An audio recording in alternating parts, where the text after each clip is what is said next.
विधान भवनात online rummy खेळल्याचा video viral झाल्यानंतर राज्याचे कृषी मंत्री माणिकराव कोकाटे चांगलेच अडचणीत आलेत। राज्यभरात सध्या सरकारच्या विरोधात निदर्शनं केली जात असून कोकाटेंच्या राजीनाम्याची मागणी केली जात आहे। पुण्यातही आज राष्ट्रवादी काँग्रेस शरद पवार गटानं जिल्हाधिकारी कार्यालयासमोर जोरदार निदर्शनं केली आहेत। शेतकऱ्यांच्या प्रश्नाप्रती इतके निष्काळजी असलेले कृषी मंत्री आपल्याला नकोच।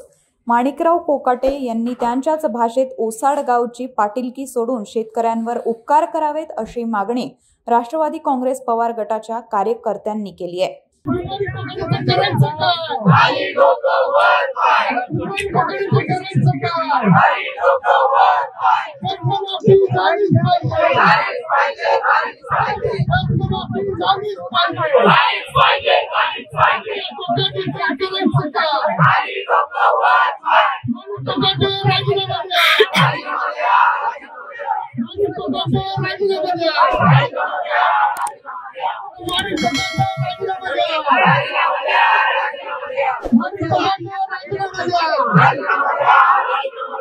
हे बघा, माणिकराव कोकाटेंनी त्याच्या कर्तबगारीतून हे दाखवून दिलंय की राज्य सरकारला एका जुगारड्या मंत्र्याची गरज आहे।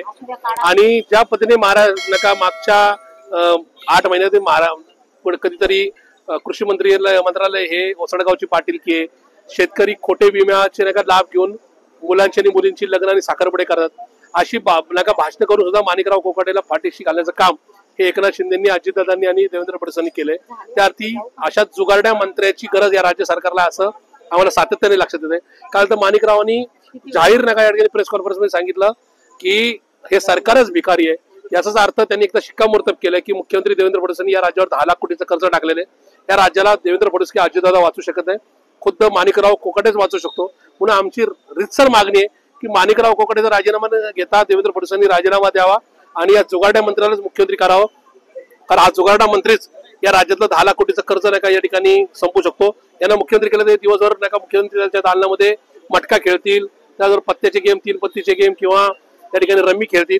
आणि शेतकऱ्यांना पण त्यांनी एक असा संदेश दिलाय की तुम्ही काय या ठिकाणी शेती वगैरे करू नका, तुम्ही फक्त मटका खेळा, त्याचबरोबर पत्त्याचे गेम खेळा, अशा प्रकारचा एक संदेश दिला। त्याच्यामुळे मी आज जिल्हाधिकारी कार्यालयावर माणिकराव कोकाटेचा राजीनामा मागायला आलो, तर मुख्यमंत्र्यांनी राजीनामा देऊन माणिकराव सारख्या एका अट्टल जुगारड्याला मुख्यमंत्री करावं ही आमची मागणी आहे।